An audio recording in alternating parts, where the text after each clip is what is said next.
1936 metais Berlyne prasidėjo vasaros olimpinės žaidynės.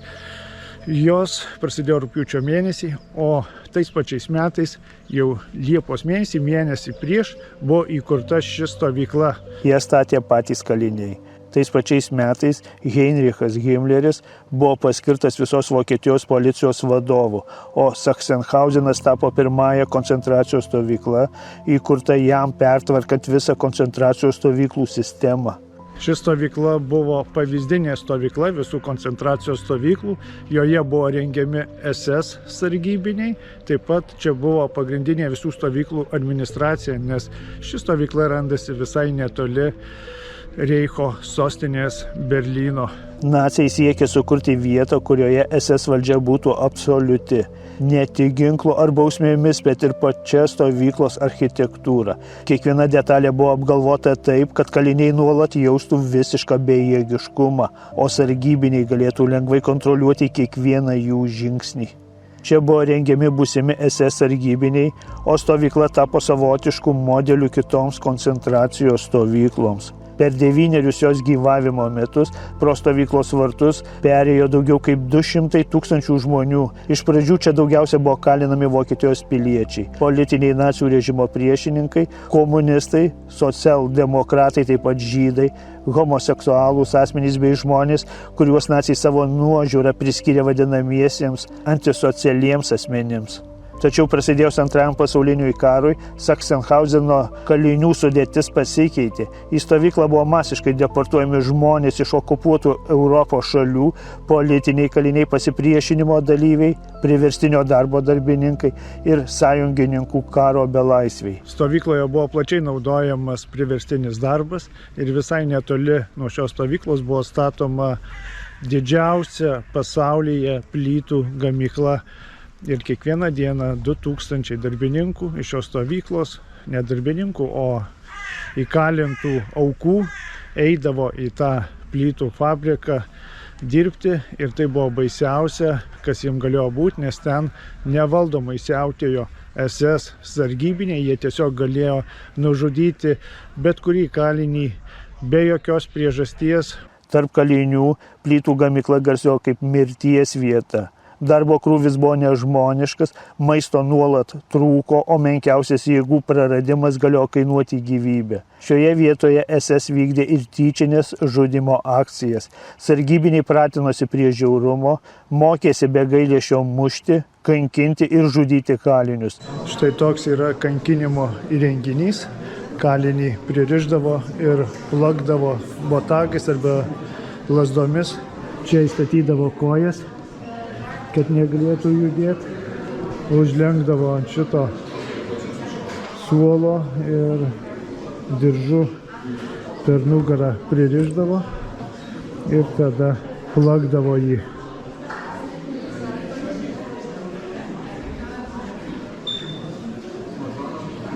Žiauru, kai pagalvoji, ką išdarinėjo vokiečiai, tie kultūringos tautos atstovai. Stovyklos kalėjimas.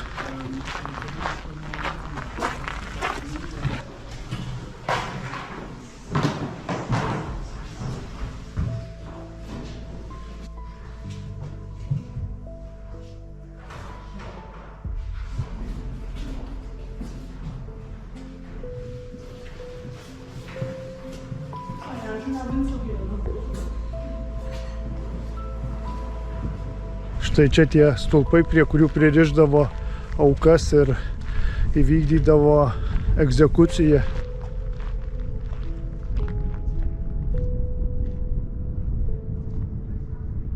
Čia yra duobė, į kurią įmesdavo kalinį ir palikdavo kažkuriam laikui jį tenais. Ji uždaryta, stiklu nėra kaip pažiūrėti, bet matosi gili duobė, kokie 3 metrai.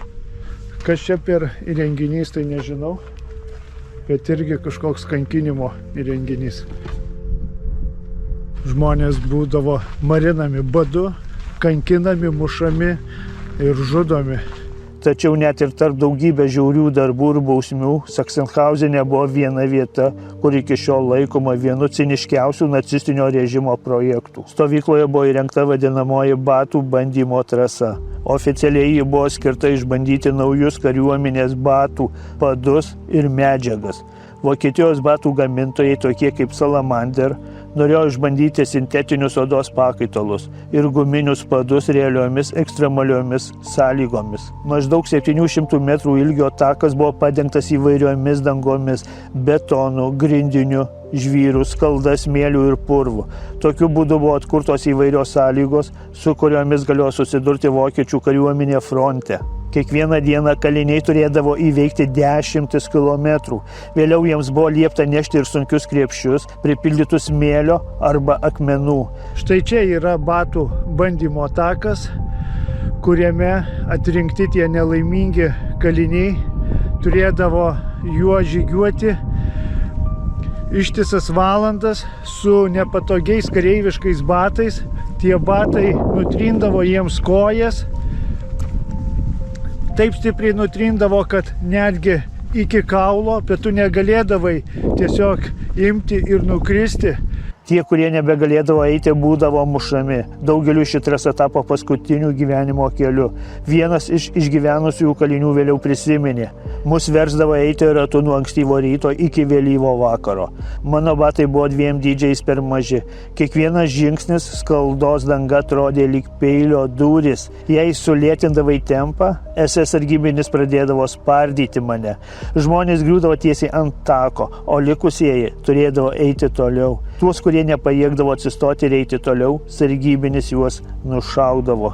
Eidavai tol, pakol prarasdavai sąmonę ir vienaip ar kitaip vis tiek tave nušaudavo. Labai mažai kas išgyvendavo šį batų bandymą. Tai vienas baisiausių eksperimentų, kuris galėjo nutikti žmogui, nes jis buvo labai ilgas ir skausmingas. Einu šalia to rato, apeisiu aš jį visą ir bandau įsivaizduoti, kaip šiuo taku eidavo šios nelaimingos aukos. Eidavo ir eidavo, gyvent norėjo, o išeities kitos nebuvo. Tu vis tiek eidavai, nežinodavai, kad kitu atveju mirsi. Sachsenhauzene vyko ir medicininiai eksperimentai. Čia buvo atliekami įvairūs tyrimai susiję su ligomis, vaistais ir žmogaus organizmo reakcijomis. Dauguma šių eksperimentų baigdavosi sunkiais sužalojimais arba mirtimi.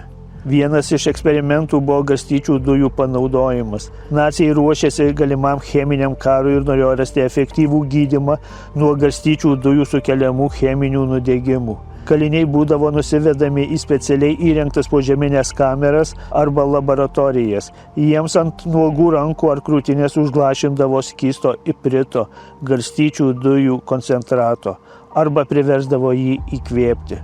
Ipritas yra pūslinė cheminė medžiaga. Po kelių valandų oda parausdavo, o vėliau ją nusėdavo milžiniškos, skausmingos, skysčio pilnos pūslės. Garstyčių dujos giliai graužė audinius, pasiekdamos raumenis ir kaulus. Įkvėpus dujų, kaliniams išdegdavo plaučiai ir gerklė. Jie tiesioginė prasme uždusdavo kęsdami agoniją, trukusią kelias dienas. SS gydytojai tyčia neduodavo jokių nuskausminamųjų, kad galėtų stebėti natūralią žaizdų eigą ir vėliau išbandyti eksperimentinius tepalus. Išgyvenusio kalinio liudijimas apie cheminių ginklų bandymus. Mūsų oda pradėjo pūstis ir luptis didžiuliais lopais. Kvapas laboratorijoje buvo nepakeliamas, degė gyva žmonių mėsa. Vyrai rėkė naktimis, bandydami nusiplėšti bintus, nes po jais viskas pūvo. Gydytojai ramiai fotografavo šias žaizdas kas kelias valandas, lyg tai būtų paprasti daržo augalai. Daugelis apako, nes garstyčių dujų garai visiškai išdegino jų akis. Štai keli pavyzdžiai, kokią žalą žmogaus odai padaro ipritas. Taip atrodo tos pūslės nuo iprito, kai JAV kareivis nešiojo bombas ir pasitaikė jam kažkokia pratekėjusi. Tai ant rankos užtiško tų garstyčių dujų keli maži lašiukai. O štai kitas nelaimėlis rankas ipritų susitepė, kuris po Pirmojo pasaulinio karo apkasus kapstėsi. Rado kažkokios nežinomos medžiagos, susitepė rankas ir štai kas jam nutiko. Taip pat buvo eksperimentai su geltonąja karštinė. Geltonoji karštinė ir infekcinis hepatitas, dar kitaip vadinama gelta, buvo didžiulė grėsmė vokiečių kariams rytų fronte. Siekiant sukurti vakciną, daktaras Arnoldas Dochmenas inicijavo tyrimus Sachsenhauzene. Jis tyčia užkrėsdavo sveikus kalinius hepatito virusu. Tai buvo daroma švirkščiant užkrėstą kraujo serumą arba per maistą. Kaliniai greitai pagelsdavo, juos kamavo baisus pykinimas, kepenų padidėjimas, karščiavimas ir visapusiškas organizmo nuodijimas. Kad galėtų ištirti, kaip kinta kepenų audiniai, gydytojai atlikdavo kepenų punkcijas, adatų dūrius į kepenis be nuskausminimo, arba tiesiog nužudydavo kalinius tam tikroje ligos stadijoje, kad iškart skrostų dar šiltus organus. Šiuose patalpose skrosdavo medicininių eksperimentų aukas. Po karo šis kruopštus eksperimentų gydytojas vertėsi privačia mediko praktika. Ir 1975 metais tyrimas prieš jį buvo nutrauktas. Šiam siaubui apibūdinti tiktų išsakyti vienos kalinės Hanos Arendt išsakyti žodžiai, kad toks nacių medicininis iškrypimas yra įrodymas, kad jie buvo iš kito pasaulio. 1941 metų rudenį stovykloje buvo pastatyta speciali egzekucijų vieta, vadinamasis kaklo šaudymo įrenginys. Per labai trumpą laiką čia buvo nužudyta mažiausiai 10 000 karo belaisvių, vėliau šalia atsirado krematoriumas, o 1943 metais ir dujų kamera. SS šį kompleksą ciniškai pavadino stotimi Z. Jei pagrindiniai stovyklos vartai buvo pažymėti raide A, tai Z simbolizavo paskutinio žmogaus kelionės stotelę. Daugeliu į šią vietą atvestų kalinių kelio atgal jau nebebuvo. Tarp tūkstančių Sachsenhauzeno kalinių buvo ir žmogus, kurio pavardę žinojo visas pasaulis. Tai Jakovas Džiugašvilis, vyriausias Josifo Stalino sūnus. 1941 metais jis pateko į vokiečių nelaisvę, netrukus po Vokietijos įsiveržimo į Sovietų sąjungą. Nacių propaganda tikėjosi šį faktą išnaudoti savo naudai. Vėliau Jakovas buvo perkeltas į Sachsenhauseną, kur buvo laikomas ypatingomis sąlygomis. 1943 metais po Stalingrado mūšio vokiečiai pasiūlė Stalinui apsikeitimą. Jakovą iškeisti į feldmaršalą Friedrichą Paulių, patekusi į sovietų nelaisvę. Tačiau Stalinas atsisakė. Jis pareiškė, aš kareivio į feldmaršalą nekeičiu. Я солдата на фельдмаршала не меняю. Bet ar tikrai Stalinas tai pasakė? Ar tikrai jis atsisakė išgelbėti savo sūnų? Ir iš vis, ar buvo toks pasiūlymas iš vokiečių pusės? Ši istorija ir pati frazė yra labai gajus istorinis mitas, o pati frazė išpopuliarėjo būtent dėl sovietinio kino. Istorikai valstybiniuose archyvuose nerado jokių dokumentų patvirtinančių, kad Vokietija būtų oficialiai siūliusi Stalino sūnų Jakovą iškeisti būtent į feldmaršalą Paulių. Nėra jokių diplomatinių kanalų, Švedijos ar Tarptautinio Raudonojo kryžiaus oficialių raštų, kurie liudytų apie tokį konkretų pasiūlymą. Antrojo pasaulinio karo metais iš vis nebuvo praktikuojamas belaisvių apsikeitimas. Tuo labiau, kad Hitleris nekentė Pauliaus po to, kai jis pasidavė į nelaisvę. Hitleris daug vilčių turėjo su Pauliaus vadovaujama 6-ąją armiją, kuri turėjo užimti Stalingradą ir taip perkirsti Volgos upę. Bet kai 6-oji armija buvo apsupta, Hitleriui tai buvo didžiausias smūgis. Jis nekentė Pauliaus už pasidavimą, pasiūlė jam nusišauti, todėl gelbėti jį Hitleris tikrai nesiruošė. Mitas, kad vokiečiai oficialiai siūlė jį iškeisti į Paulių, o Stalinas atsakė skambia frazę. Ši frazė yra 100% scenaristų išmonė, sukurta siekiant suformuoti griežto, bet teisingo ir principingo tautų tėvo įvaizdį sovietų kine. Stalino sūnus tikrai pateko į vokiečių nelaisvę ir joje žuvo stovykloje Sachsenhauzene 1943 metais. 45 metų pradžioje Sachsenhauzene ir jo padaliniuose dar buvo kalinama apie 71 000 žmonių. Frontui sparčiai artėjant prie Berlyno, SS nusprendė sunaikinti stovyklą ir evakuoti kalinius. Daugiau kaip 30 000 užsekusių kalinių buvo išvaryti į vadinamuosius mirties maršus. Kas nebegalėjo paeiti, dažnai būdavo nušaunamas vietoje. Tūkstančiai šio žygio taip ir nebaigė. Kai į Sachsenhauseną įžengė sovietų ir Lenkijos kariuomenės kariuomenės daliniai, jie rado apie 3000 sunkiai sergančių kalinių. Net ir sulaukę laisvės maždaug 300 išlaisvintų žmonių mirė nuo ligų ir visiško išsekimo. Tačiau Sachsenhauzeno istorija tuo nesibaigė. Po karo buvusi koncentracijos stovykla buvo perduota Sovietų Sąjungos NKVD. Čia buvo įkurta specialioji stovykla numeris 7. 1945-50 metais pro ją praėjo apie 60 000 žmonių. Tarp jų buvo buvę nacių partijos nariai, SS ir Gestapo darbuotojai, Wehrmachto karininkai, tačiau taip pat buvo ir politinių kalinių, žmonių suimtų be teismo bei asmenų apkaltintų tariamų pasipriešinimų sovietų okupaciniai valdžiai. Daugelis prisipažinimų buvo išgauti tardymų metu naudojant smurtą ir kankinimus. Gyvenimo sąlygos išliko labai sunkios.